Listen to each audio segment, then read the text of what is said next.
Hola, hola, ¿cómo están? Esperando que se encuentren siempre en armonía y equilibrio. Bienvenidos a un nuevo programa de Por Adentro y Por Afuera. Soy Atahualpa Oviedo Freire y hoy me encuentro con José Ignacio López Vigil.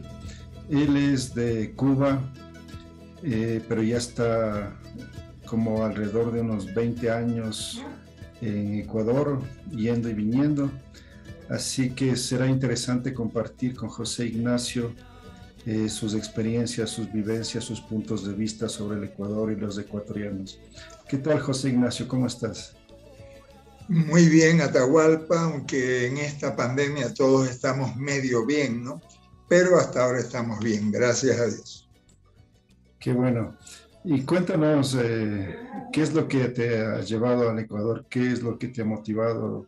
¿O cuál fue la misión, el pretexto, qué sé yo, para que llegues a Ecuador? Yo llegué 4 veces a Ecuador, pero te cuento la primera. La primera era que yo era seminarista de los jesuitas y nos enviaron aquí a Quito a estudiar filosofía. Te hablo del año, a ver, 77, 78, ¿ya? Los años bravos de los 70. Y entonces nos mandaron a estudiar filosofía aquí. Mi primera sorpresa al llegar en Ecuador fue conocer a los indios y a las indias. Sorpresa, ¿por qué? Yo soy nacido en Cuba, pero en el Caribe, después de la invasión española, a los 30, 35 años, no quedó un solo indígena para contar la barbarie, para contar el abuso en los lavaderos de oro, en fin. Ya cuando llegaron los esclavos y esclavas africanas, no había un solo indio para contar la masacre ocurrida. Y yo nunca había visto un indígena, porque después de la salida de Cuba fui a España, fui a República Dominicana, a Venezuela, y no había población indígena, al menos en Caracas, donde yo estuve. Viajamos de Caracas a Quito y mi primera sorpresa, como te digo, fue conocer los rostros, el lenguaje quichua, la vestimenta, la, la gestualidad indígena. Todavía me acuerdo porque recién llegados, eso era antes del petróleo en Ecuador, eran carreteras pésimas porque vinimos por tierra. Me acuerdo que nos llevaron a la Plaza San Francisco y todavía vi yo en la Plaza San Francisco indígenas de ponchos rojos sentados alrededor de la plaza, esperando, como en los tiempos bíblicos, a que viniera alguien para que les diera algunos sucres para cargar cajas, los aparapitas famosos, ¿verdad? Para mí fue un choque tremendo, un impacto tremendo, y ese impacto se complicó, mejor dicho, se mejoró cuando, poquito después de haber llegado a Quito y de comenzar las clases aburridísimas de filosofía en el entonces filosofado San Gregorio, nos invitaron a la Casa de la Cultura a ver, con el Teatro Ensayo de la Casa de la Cultura, Boletín y Elegía de las Mitas de Dávila Andrade. Para mí, Atahualpa, eso fue como una revelación, una auténtica revelación, no solo por el impacto de ese texto, sino por la puesta en escena que hacía Antonio Ordóñez, Fabio Pacchioni dirigía, Toti Rodríguez estaba, en fin, todo el elenco aquel de el Teatro Ensayo de la Casa de la Cultura, para mí fue descubrir un océano cultural desconocido para mí, inmensamente importante a partir de entonces. Ese fue mi primer contacto con Ecuador, ya te digo, en los años 78. ¿Qué 78? En los años 68. Estoy adelantándome yo. Cuando hablas de impacto, ¿qué quieres decir? Explícanos a qué te refieres, de qué manera le impacta a un cubano esa situación de ver por primera vez a indígenas. Por la ignorancia completa, no ignorancia culpable, sino el desconocimiento que teníamos en el Caribe del mundo indígena. Entonces, conocer el drama, la tragedia de los indígenas aquí en Ecuador, que lo relata también Dávila Andrade en su poema, y ver la puesta en escena con aquellos ponchos, con aquella dignidad. Yo soy Juan Atampán, Tam. Ese arranque del poema de Dávila Andrade para mí fue un sobrecogedor y como te digo, me abrió la mente a muchas cosas que uno en el Caribe no conocía. ¿Y cuál fue tu sentimiento de ver a los indígenas? ¿Qué se activó, qué se despertó en ti? Se despertó en mí la indignación al conocer la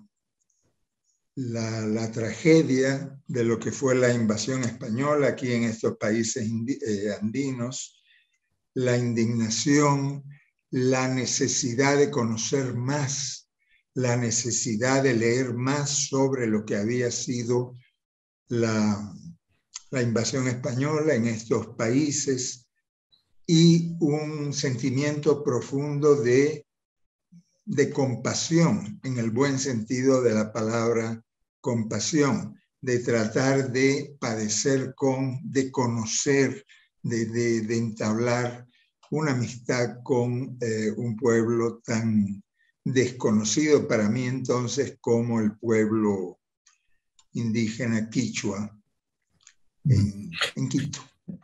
Ya.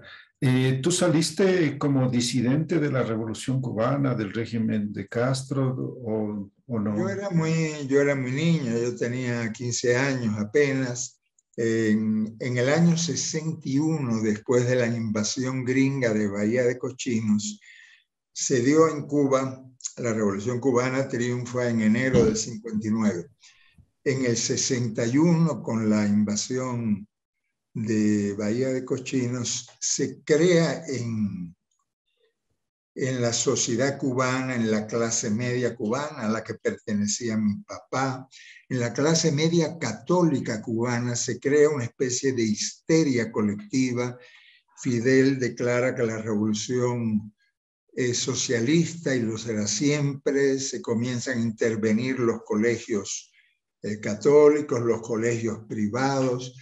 Mi papá era periodista y entró en pánico por su familia y lo que se le ocurrió decidir fue sacarnos a todos mis hermanos y hermanas, a mi mamá, él mismo, salir de Cuba, ¿verdad? Para que sus hijos no fueran llevados a Moscú, para no perder la patria potestad, todo un psicosocial que se desarrolló en Cuba en aquel año 61 y donde la Iglesia Católica franquista y reaccionaria tuvo mucho que ver. Por suerte, mi papá apuntó hacia España y no hacia Miami. Digo por suerte porque mis abuelos, mis dos abuelos eran asturianos, mis dos abuelas eran cubanas, y el ir a España, aunque era la España de Franco, pero el ir a España impedía formar un gueto cubano como se formó en Miami, ¿ya? Entonces llegamos a España y nos disolvimos en una sociedad española que tampoco conocíamos, pero que no tenía esa especie de anticomunismo furibundo de la comunidad cubana en Miami. Y entonces llegas de 15 años a España y ahí decides hacerte cura en España. Bueno, lo primero que decido es trabajar porque no había no había cómo mantener a la familia. Yo era el varón mayor, había que trabajar. Estuve trabajando un par de años y 3 años en las cosas más insólitas para los que nunca nos preparaban en el bachillerato, para llevar una yunta de bueyes, para vender libros, para combinar venenos para la siembra. Nada de eso sabíamos, pero había que hacer de todo para llevar un poquito a la familia. Después de esos 3 años yo decidí entrar en la Compañía de Jesús, en los jesuitas, ¿ya?, que tenían en España, en Valladolid, su noviciado, su seminario, ¿ya? Y allá me pasé un año. ¿Y por qué decidiste, qué te motivó a entrar a la iglesia? La ingenuidad de creer que desde la iglesia se podían cambiar tantas injusticias que uno veía en el mundo, tanta discriminación, ¿sí?, tanta injusticia social.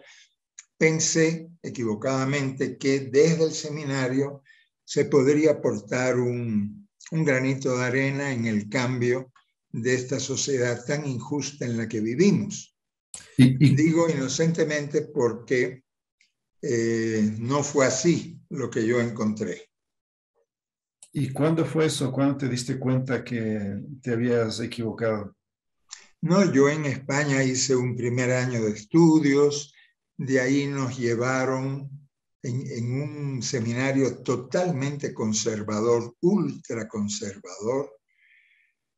Cuando yo entré al seminario te daban un alicate con fierros para que tú mismo fabricaras tu silicio de hierros que ibas a poner en la pierna, en los riñones, para sufrir. Y te daban un látigo para sufrir, igual que Jesús sufrió. Una educación totalmente moralista y reaccionaria. Por suerte duró solo un año. De ahí, después de ese año, me llevaron al grupo de cubanos que estábamos en el seminario español, nos llevaron a República Dominicana, con tan mala puntería que a los 4 o 5 meses de llegar a República Dominicana fue la invasión norteamericana en República Dominicana para derrocar a Juan Bosch. Nuestra casa quedó muy, muy cerca del playón de desembarco de los marines. Estuvimos en ese lío. Fue una experiencia totalmente traumática porque el superior religioso decía, bueno, es el mal menor frente al comunismo que viene con Juan Bosch, es el mal menor. Pero el mal menor fueron 8,000 muertos por la invasión gringa, la ciudad partida en 2, un desastre social para imponer a Joaquín Balaguer, que ya habían asesinado a Trujillo. Entonces los gringos querían la seguridad de Joaquín Balaguer, que era el hijo putativo de Trujillo. Como estaba tan enredada la cosa en República Dominicana, nos sacaron de República Dominicana y nos llevaron a Venezuela. En Venezuela había otro gran lío en la Universidad Andrés Bello, habían huelgas, no se podía tampoco estudiar. Entonces nos llevaron en grupo aquí a Quito, nos trajeron aquí a Quito para que estudiáramos filosofía en el San Gregorio.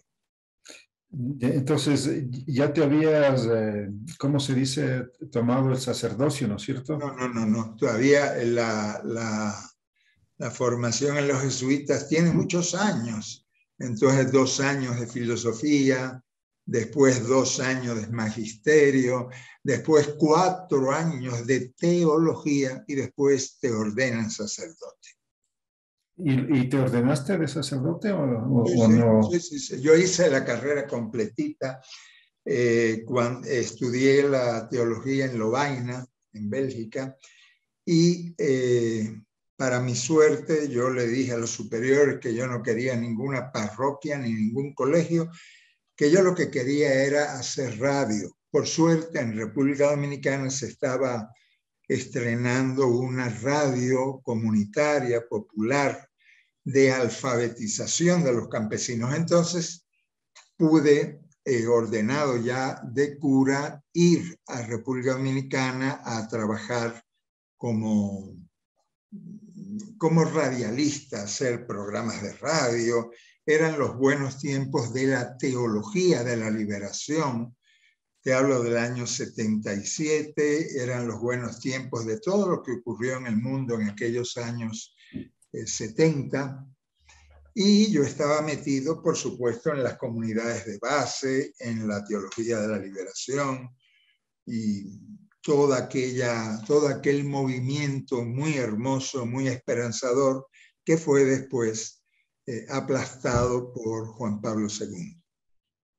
Entonces, ya estás en Ecuador, has seguido la carrera de filosofía y decides quedarte por tu voluntad o es que te aceptan que te quedes en Ecuador. No, yo estuve, ya te digo, estudiando la filosofía en Ecuador, después tuve todas esas vueltas de la vida por Bélgica, por República Dominicana. En República Dominicana participé en la fundación de una radio, Radio Enriquillo, una radio popular. Ya yo había salido de cura, ya yo había dejado eso porque realmente contradecía mucho a las cosas en las que yo creía, y me contrataron en Quito en el año 83, esa fue la segunda vez que vine a Quito. Me contrataron para el área de capacitación de radio en ALER, la Asociación Latinoamericana de Educación Radiofónica. Entonces yo estaba al frente del área de capacitación de radio. Fue una experiencia sumamente hermosa de dar talleres en toda América Latina con las radios populares y comunitarias. Ahí estuve 3 años. Ya. Y estando en Ecuador, ¿conociste a Monseñor Leonidas Proaño? Claro, claro. Y el gran movimiento de las comunidades de Proaño, en Riobamba, pero en Cuenca también, con otros compañeros y compañeras que también trabajaban en la línea de Proaño, ¿cómo no? ¿Y cómo fue tu relación? ¿Cuál fue tu impresión con Monseñor Proaño? Proaño no podemos aislarlo del movimiento de obispos que estaban en toda América Latina construyendo comunidades de base. Era Helder Cámara en Brasil y Méndez Arceo en México y tantos, y Angelelli en Argentina. En toda América Latina se dio un gran florecimiento. Eso explica también el compromiso indígena de Monseñor Proaño. Pero no fue en Ecuador, fue en toda América Latina. Obispos que a partir de los documentos de Medellín, el Vaticano II fue en el 63, ¿verdad? En el 68 fueron los documentos de Medellín donde se dice claramente que la Iglesia tiene que optar por los pobres. Proaño oyó perfectamente ese mensaje y lo puso en práctica, pero no solo él, sino muchísimos obispos, sacerdotes, religiosas, laicos y laicas en toda América Latina y el Caribe. Eso floreció en los años 70, hasta que en el año 80 vino el Papa Juan Pablo II a acabar con todo. Lo que se ha criticado de la teología de la liberación y de todo este proceso es que hubo una especie de, podríamos llamar, de colonialismo evangélico, en el sentido de continuar el adoctrinamiento religioso y de no impulsar, por ejemplo, las espiritualidades propias o indígenas, es decir, si bien hacer un trabajo hacia los pobres, de buscar unas transformaciones en la situación de pobreza, pero no se valoró su condición cultural, su condición indígena, su condición de tener sus propias espiritualidades, de no potenciarlas, de no llegar a procesos de mayor visibilización de lo que era la espiritualidad indígena. Proaño no, porque Proaño tuvo una sensibilidad especial hacia la cultura indígena, pero es verdad que la teología de la liberación, que tuvo una gran sensibilidad hacia la lucha de clases, hacia el tema de los pobres y las pobres, hacia todo lo que era la conflictividad social en aquel tiempo, la teología de la liberación tuvo limitaciones. La limitación, como tú dices, hacia la identidad, la religiosidad, la cultura indígena y afro. Tuvo la limitación hacia las mujeres, no era feminista la teología de la liberación, ni tampoco ecológica. La sensibilidad ecológica, feminista, identitaria, ha sido una cosa posterior. Sin embargo, yo creo que la teología de la liberación fue el punto más alto de la sensibilidad de la Iglesia Católica en América Latina. Y después, como digo, ya arrasaron todo. Porque ahora tenemos una población indígena totalmente católica o cristiana, ¿no? Con la cantidad de grupos cristianos de todo tipo y que incluso muchos de ellos a las prácticas o a las personas que hacen las espiritualidades ancestrales les califican de brujería, de paganismo, e incluso hubo el caso, como habrás escuchado, en Guatemala, de que le quemaron a un sacerdote indígena, es decir, a un sacerdote que practicaba la espiritualidad maya. Claro. Eso que tú cuentas tiene dos responsables directos. Uno, Estados Unidos, los acuerdos de Santa Fe. Acuérdate cuando Rockefeller dice lo más peligroso que hay para los intereses de Estados Unidos en América Latina es la teología de la liberación. Esos acuerdos de Santa Fe hacen que Estados Unidos, tú mencionaste Guatemala, Guatemala fue el laboratorio de experimentación de las sectas pentecostales más alienadas. En Guatemala inundaron con sectas, pero después no fue Guatemala, sino toda América Latina. Primer responsable, Estados Unidos y sus intereses económicos y geopolíticos. Y el segundo responsable, Juan Pablo II, que se dedicó a arrasar las comunidades de base, a silenciar a los teólogos, a trasladar de diócesis a los obispos de la teología de la liberación y a bendecir a las sectas más reaccionarias como los legionarios de Cristo, el Opus Dei ya estaba más que bendecido, los heraldos del Evangelio, los Quicos Argüellos de España, las sectas más ultraconservadoras las bendijo Juan Pablo II y les dio como misión neutralizar, arrasar todo el movimiento de la teología de la liberación en América Latina. Esos fueron los dos directos responsables de esto que tú mencionas, Atahualpa. En todo caso, podemos decir que hoy la realidad concreta es que los pueblos indígenas están muy divididos. Hasta hace unos 60 años estaban prácticamente unificados y estaban bajo un mismo tipo de creencias, de valores, de principios, pero ahora son cristianos, son evangelistas, son católicos, son de derecha, son de izquierda, y ahora se está revitalizando con el buen vivir, tratando de retomar lo propio, está renaciendo las espiritualidades andinas, pero les resulta muy difícil abrirse paso en una población muy colonizada. Totalmente.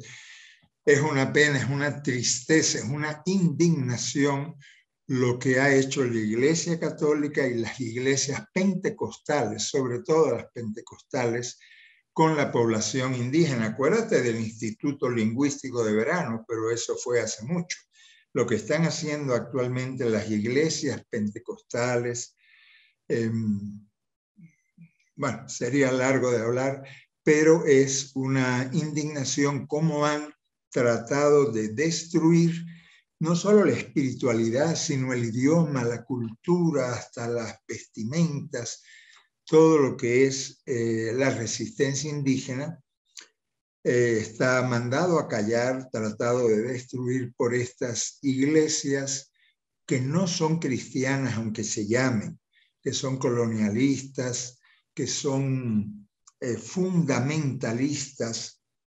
Hay fundamentalismo católico, como en el Opus Dei, las Provida, los Pro Familia, todos estos grupos, que curiosamente, aunque católicos y evangélicos eran eternos rivales, ahora están bien de acuerdo en sus banderas, que son la lucha contra el aborto, contra los homosexuales, contra los derechos de las mujeres y las niñas, contra la educación sexual en las escuelas. En eso están bien de acuerdo los dos.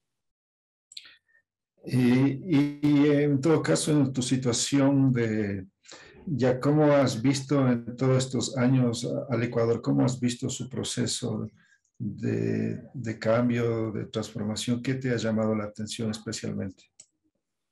Bueno, Ecuador, lo primero que hay que decir es que es un pueblo riquísimo, no rico, sino riquísimo en cultura, en tradiciones, en nacionalidades y pueblos indígenas, en todo. Ecuador es un país tan rico culturalmente, en gastronomía. Ecuador tiene todo, y un país que tiene todo para vivir de eso que tiene, para vivir del turismo, para vivir de la agricultura, Resulta que lo único que se le ocurre a nuestros gobernantes, no solo al actual, sino al anterior y al anterior y al anterior, desde los años 70, es sacar petróleo y ensuciar la naturaleza, explotar minas y seguir dañando la naturaleza. Eso es lo único que se les ocurre a estos gobernantes. Eso indigna mucho cuando uno viene de países que tienen muy poco, y Ecuador tiene demasiado para vivir de lo que tiene, para vivir para ser un país autosustentable, pero los gobernantes lo único que se les ocurre es sacar petróleo y minerales. Eso indigna mucho. Pero bueno, eso es la parte indignante. La parte bonita, por ejemplo, en estos mismos momentos que yo te hablo, estoy avanzando en la grabación de una radionovela sobre la pandemia, y nos han dicho que grabemos en castellano y que grabemos en quichua. Yo soy analfabeto en quichua, pero estoy dirigiendo, siendo analfabeto en quichua, una radionovela quichua donde los compañeros y compañeras actúan, hablan, defienden su cultura, defienden sus tradiciones. Una experiencia muy, muy hermosa, Atahualpa. Y en el sentido contrario, ¿qué es lo que no te gusta de los ecuatorianos o del Ecuador? ¿Qué es lo que crees que son sus falencias, sus deficiencias? ¿Qué te molesta? No es que me moleste, pero diríamos durante los siglos de colonia se machacó tanto la autoestima, se machacó tanto la dignidad de este pueblo. Yo me acuerdo cuando yo estaba trabajando en ALER, un compañero, Rafael, con el que yo trabajaba, indígena él, ¿no? Y cuando conversábamos, él siempre clavaba los ojos en el suelo, no te miraba frente a frente, y yo le decía, Rafa, estamos hablando, somos amigos, compañeros, mírame. No puedo porque a mi mamá, a mi papá lo fuetearon, lo latigaron, y a nosotros nos enseñaron a decir mande, a bajar los ojos y a hablar en diminutivo para que el patrón no se ofenda. No es que me moleste, lo comprendo perfectamente, pero uno quiere ver más empoderado, más autoestimado al pueblo indígena, ¿sí? Pero bueno, son procesos que poco a poco ya se ha ganado muchísimo, ya se ha ganado muchísimo. Falta todavía mucho por ganar. En todo caso, si alguien un extranjero te pregunta cómo es el ecuatoriano promedio, ¿qué le dirías?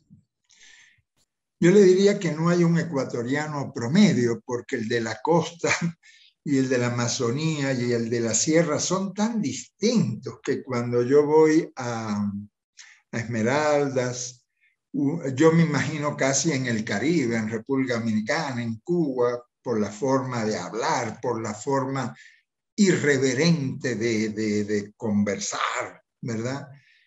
Y en la sierra es completamente distinto y en la Amazonía igual. Esa diversidad es la gran riqueza de Ecuador. Esa riqueza, por ejemplo, en Cuba, donde nací, no la había tanto, porque en Cuba había negros y blancos con una gran discriminación, ¿verdad?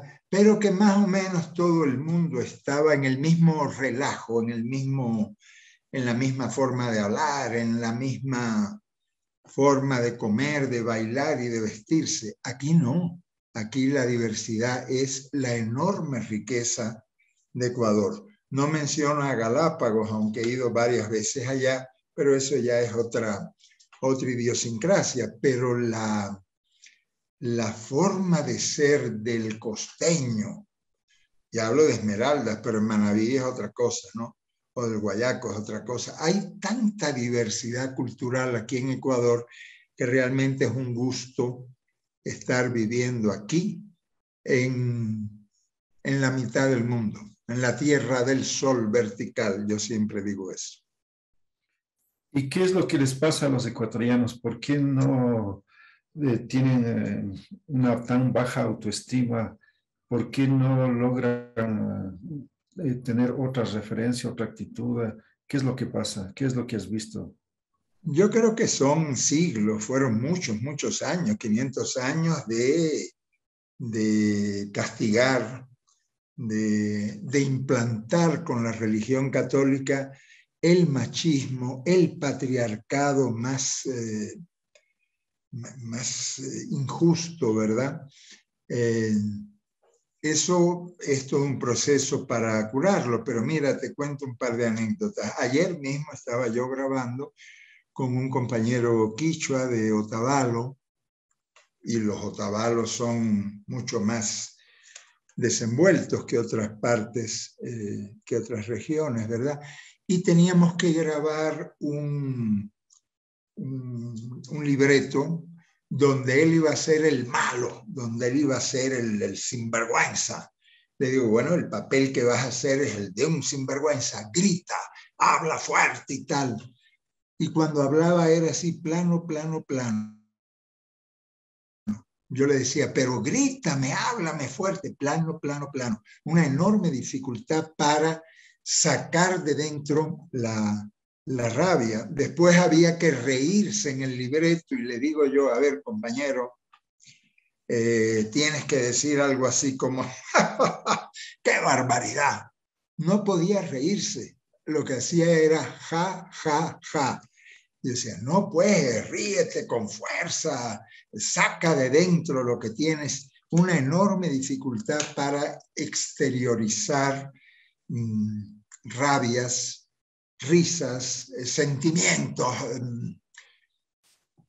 Yo creo que la explicación de eso, bueno, puede ser por el clima también, porque el frío encoge y oculta los sentimientos, pero yo creo que más que por el clima fueron muchos años, siglos de machacar la autoestima, de machacar el poder de llamarte burro, bruto, ¿verdad? Y eso cala obviamente de generación en generación. Pero diciéndote esto al mismo tiempo tengo que contarte que hace 10 días fuimos a Radio Ilumán, allá un poquitico más allá de Peguche. Hay una radio comunitaria buenísima y fuimos a grabar para la radionovela. Y nuestra sorpresa fue encontrar sobre todo a las mujeres empoderadas, hablando mejor que los hombres, hablando con más soltura que los hombres, ¿verdad? Rompiendo ese doble silencio, porque al varón le impusieron un silencio, pero a la mujer le impusieron 2, 3 silencios, ¿verdad?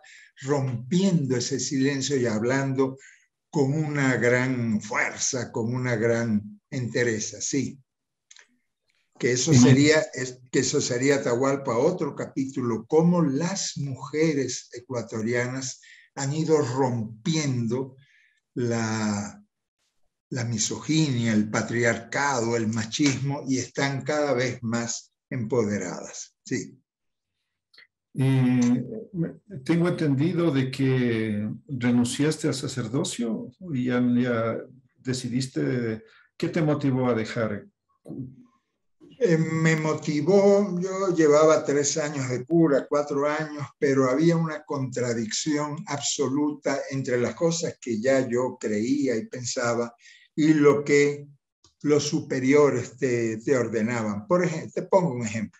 Voy yo a una comunidad campesina ahí cerca en el Cibao, donde estaba yo viviendo, estaba trabajando en Radio Santa María, y yo iba a hacer un programa de radio, pero me encontré con una comunidad, se llamaba Río Verde, la comunidad, donde me decían, padre, aquí todos los niños están sin bautizar, todos los niños son moros.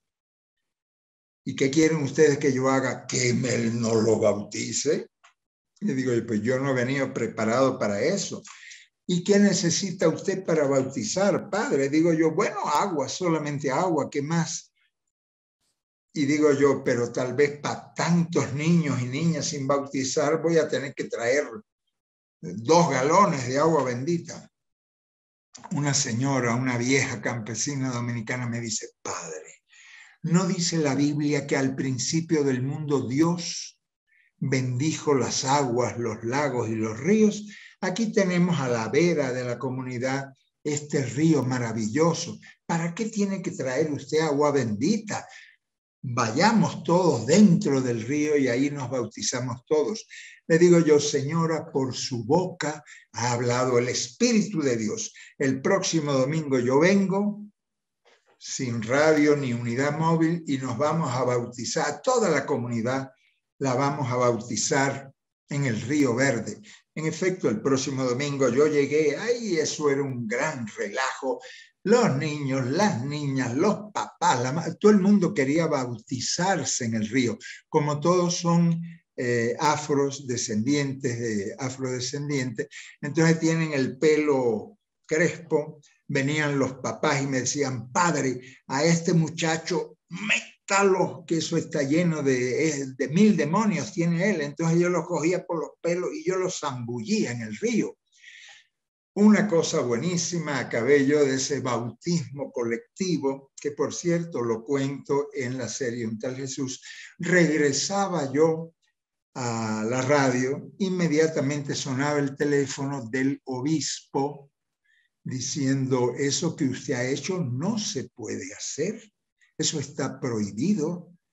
Le digo, pero monseñor, eso está prohibido, mi hijo.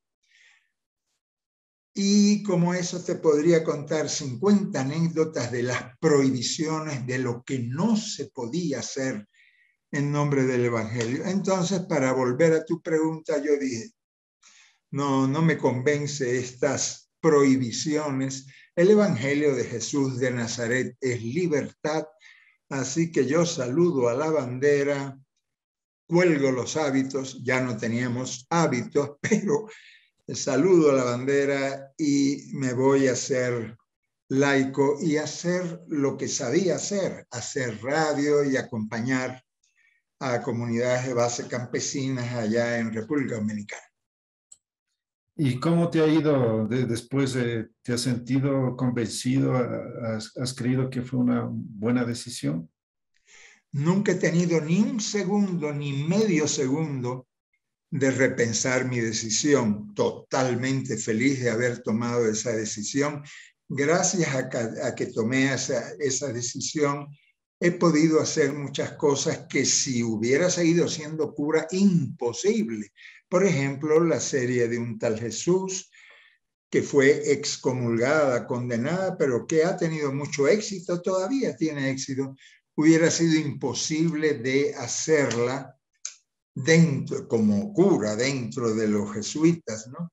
Y como eso, muchísimas cosas que he podido hacer, tener una compañera a quien quiero y que me quiere y que es también radialista y que hemos hecho 1000 cosas, 1000 aventuras comunicacionales juntos, tampoco se hubiera podido hacer por la macabra ley del celibato sacerdotal.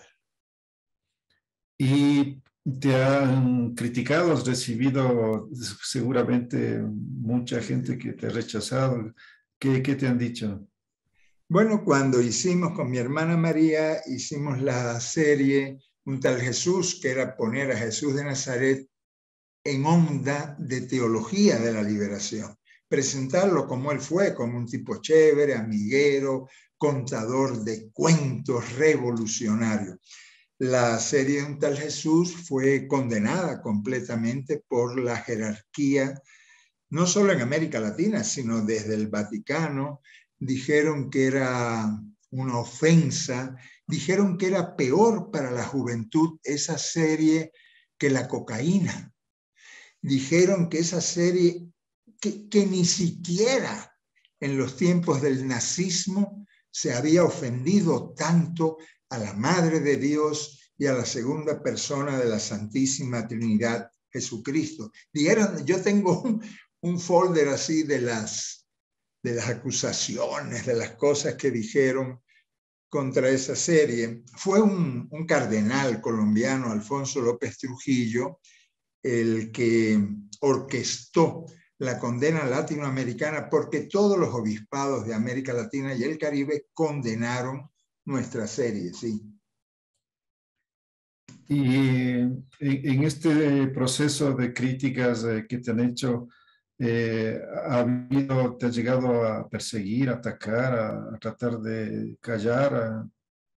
Bueno, tratar de callar sí, porque como te digo, condenaron la serie y no solo condenaron la serie, desde el Vaticano quebraron a la productora de radio más importante que hemos tenido en América Latina y el Caribe, Serpal, que promovió los programas de Mario Kaplún, de Anita Hirsch, una productora excelente y filantrópica que ha producido los mejores programas de radio de América Latina.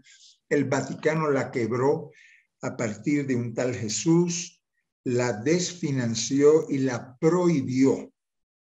Después, por supuesto, como ya yo no pertenecía a ninguna jerarquía, te podían criticar, insultar, excomulgar, pero bueno, ya eso era... Entonces, de miembro de la Espérate. iglesia, Dime. de miembro de la iglesia pasaste a ser crítico de la iglesia. Ah, totalmente, absolutamente crítico. Ahora yo estoy llevando toda una línea de Facebook y de charlas, no contra la iglesia. A la iglesia uno la respeta, sino hacia unas jerarquías anquilosadas, hacia unas jerarquías que no entienden lo que está pasando en el mundo, ¿verdad? Y que creen ser poseedoras de la verdad. La arrogancia de la jerarquía católica y de las jerarquías pentecostales también, hay que criticarlas abiertamente. Como tuve la oportunidad de estudiar teología, sobre todo de estudiar Biblia, sé de lo que estoy hablando y quiero seguir aportando un granito de arena para la conciencia de tantos hermanos y hermanas que siguen domesticados por dogmas absurdos, por creencias absurdas, por unos mandamientos que no tienen nada que ver con la libertad del Evangelio. ¿Y qué te dice la situación de esta iglesia pedófila, esta iglesia que ha cometido tantas barbaridades desde la Inquisición, bueno, todo el proceso de las cruzadas y toda la historia? ¿Qué podemos decir de todo eso? Bueno, la historia de la Iglesia Católica es una historia criminal. Es una historia criminal. Eso comienza con Constantino en el siglo IV. Ahí comenzó, los perseguidos se convirtieron en perseguidores, las víctimas se convirtieron en verdugos, y a partir de ese concilio de Nicea en el año 325, la Iglesia Católica se pudrió, se convirtió, le tomó el relevo al Imperio Romano y se convirtió ella misma en un imperio. Después la historia es tan larga que no podemos agotarla ahí. Tú mencionaste la Inquisición, una de las páginas más horrendas de la historia, no solo europea, porque la Inquisición llegó también a América Latina. Y esto que mencionas tú de los curas pedófilos, es algo tan horrendo que lo único que tendría que hacer la Iglesia es callarse la boquita, indemnizar a las víctimas y decir, me disculpan, no lo hemos sabido hacer, vamos a cerrar este tinglado, porque han inventado un tinglado muy grande, un negocio muy sucio y ensuciado además, como tú bien sabes, por una ley antinatural. La ley del celibato es una ley antinatural, perversa, que solamente tiene motivos económicos. Se prohíbe el matrimonio para defender el patrimonio, porque si los curas y los obispos se casaran, cuando mueren, heredan lo que tienen a la mujer, a los hijos. Para que no hereden, prohibieron el matrimonio de curas y de obispos. Mi Jesús es un Jesús que vivió en una época en donde, como en todos los pueblos del mundo, tenían mucha relación con la naturaleza y que valoraban mucho especialmente a la luz, pero la luz del sol, no una luz etérea o imaginaria, sino una luz dadora de vida, entendiendo que la divinidad es todo lo que da vida y quien da vida es el sol, la luz del sol. Y ese Jesús, cuando habla de su Padre la luz, de su Padre, Dios está refiriéndose al Padre Sol. Esa es mi visión de Jesús. ¿Qué opinas? Sí, no, es decir, Jesús no tenía una cosmovisión como la tienen los hermanos y hermanas indígenas del sol, de la luna, de la naturaleza. En tiempos de Jesús hay que reconocer que no había mucha sensibilidad ecológica. Y la falta de sensibilidad ecológica viene de la misma Biblia. No olvides los primeros capítulos del Génesis, donde Dios le entrega la naturaleza a Adán para que la someta, para que la domine, para que la ponga a su servicio. En la Biblia no hay conciencia ecológica. Jesús sí tuvo conciencia de igualdad entre todos los seres humanos. Jesús era una especie de anarquista porque no aceptaba ninguna jerarquía, no aceptaba ni a reyes, ni a emperadores, ni a los jefes de los sacerdotes. Jesús era bastante anárquico en eso, pero era una anarquía revolucionaria buscando la igualdad entre todos los seres humanos. Por eso él dice siempre, no le llamen a nadie jefe, ni señor, ni maestro, ni siquiera padre, porque toditos ustedes son hermanos y hermanas. La conciencia ecológica en Jesús no es tan evidente. Como te digo, tiene que ver con la no conciencia ecológica que hay en la Biblia. Pero el camino de Jesús, quienes queremos seguir a Jesús, sí tenemos que levantar la bandera ecológica y reconocer lo obvio, lo que tú dices, que el sol, nuestro Padre Sol, nuestra Madre Sol, hay Hay civilizaciones en el norte de Europa que hablan del sol en femenino, como madre. Ese sol que es papá y mamá se parece muchísimo al nombre que Jesús le dio a Dios. Jesús llamó a Dios papá, Abba. Y en la parábola del hijo pródigo dice que ese papá tiene entrañas de mamá. Ese es el Dios del que habló Jesús, un Abba y Ma, un papá, mamá, que nos quiere, que nos comprende, que nos ilumina, igual que el Inti, igual que el sol. Un Jesús que se para frente al templo de Jerusalén y que se enfrenta a la policía de esa época y a todos los reyes judíos y a todos quienes eran representantes del emperador romano, y les dice todas las verdades, tumba las mesas, porque ahí vendían animales que luego serían sacrificados, procedían a hacer préstamos, bueno, hacían cambios, cantidad de cosas. Y entonces imaginémonos a alguien que haga eso hoy en día, ¿cómo sería visto?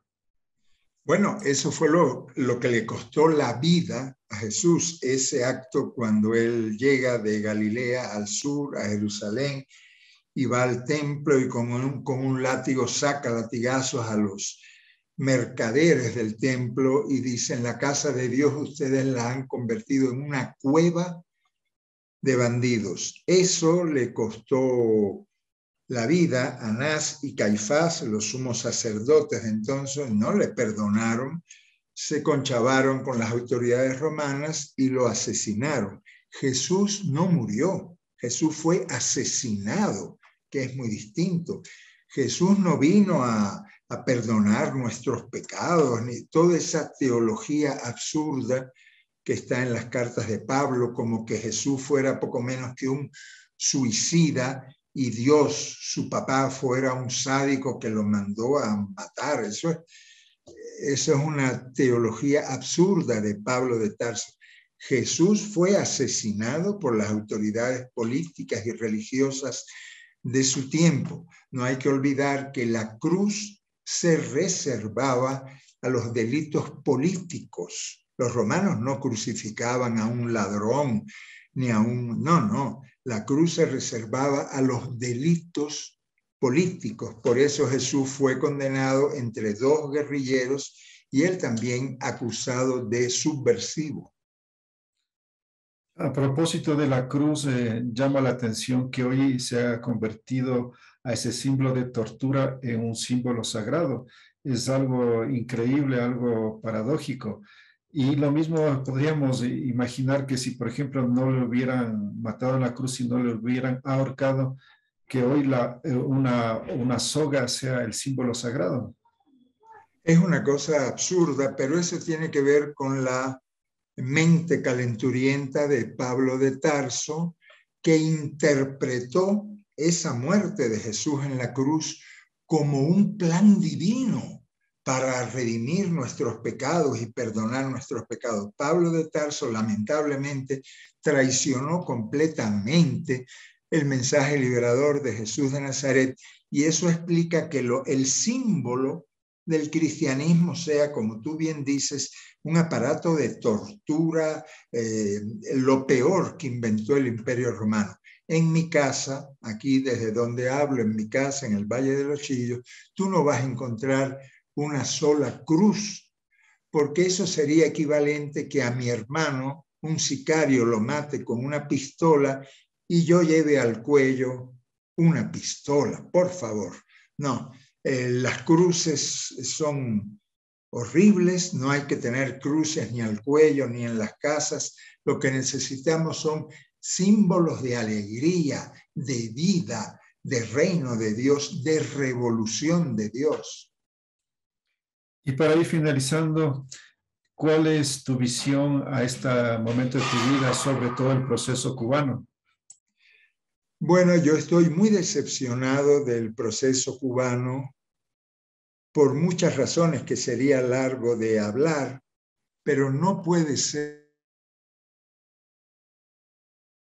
que en un pueblo, en un país, la gente salga a las calles a protestar, con razón o sin razón. Esa no es la pregunta. Y el presidente Díaz-Canel dé orden de combate contra esos ciudadanos y ciudadanas que están en la calle y no tengan la mínima sabiduría para dialogar, para conversar, para sentarse con los artistas cubanos, con las artistas cubanas, a ver qué quieren, a ver qué es lo que falta. No, no hay, lo que hay es una intolerancia, una gran intolerancia, convencidos de que tienen la verdad absoluta. Y cuando la iglesia o un partido político piensa que tiene la verdad absoluta, ahí, hermanos, se jodió todo. Entonces yo tengo mucha decepción con el régimen cubano, que no sabe dialogar con sus ciudadanos y sus ciudadanas y les manda a los policías disfrazados de civil a darles palos, a darles garrotes.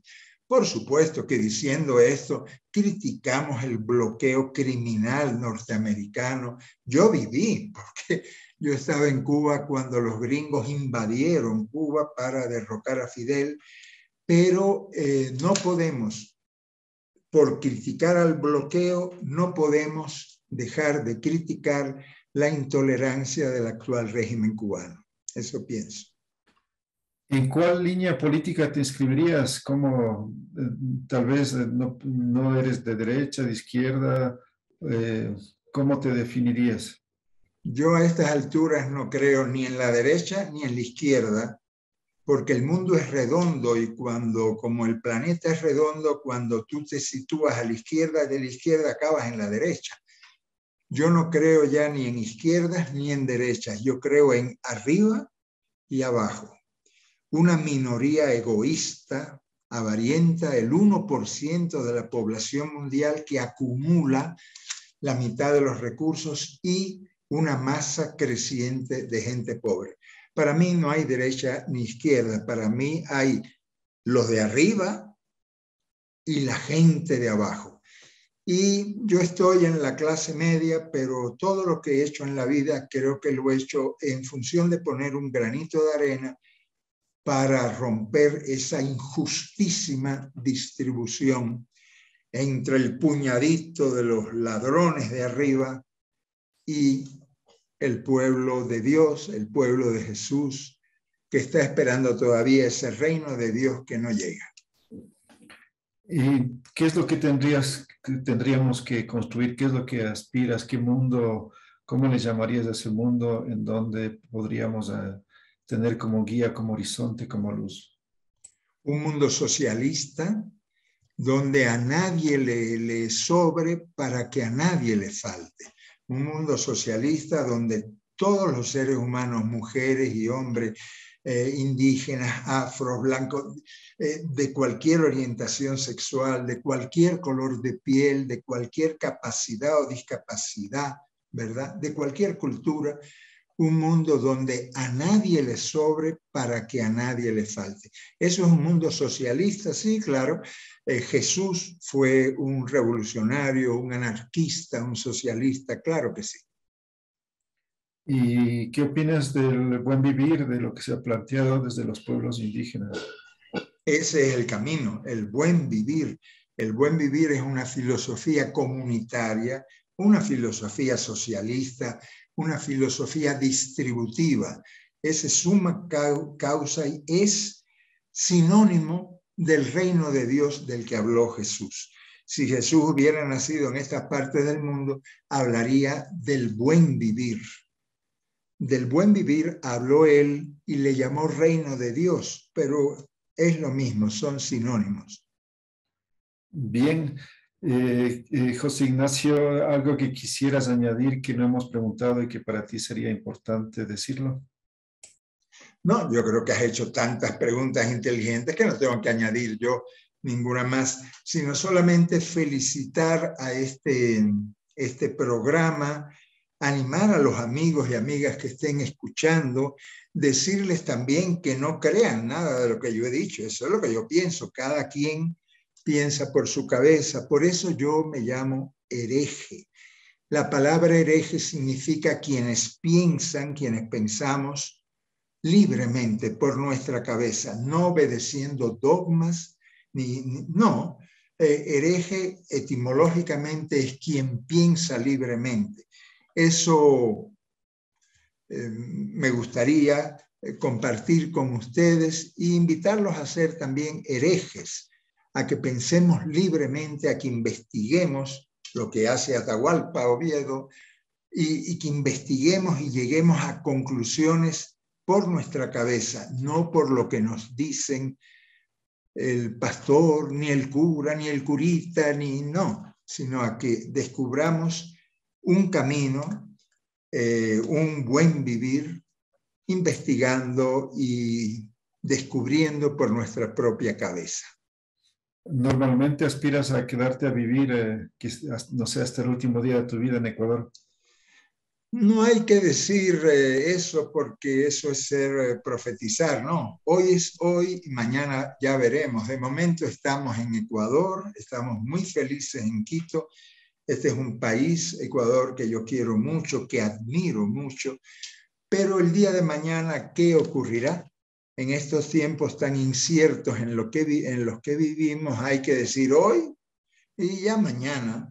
Esa era una filosofía también de Jesús de Nazaret, cuando él decía, a cada día le basta lo suyo. Hoy estamos acá, mañana ya veremos.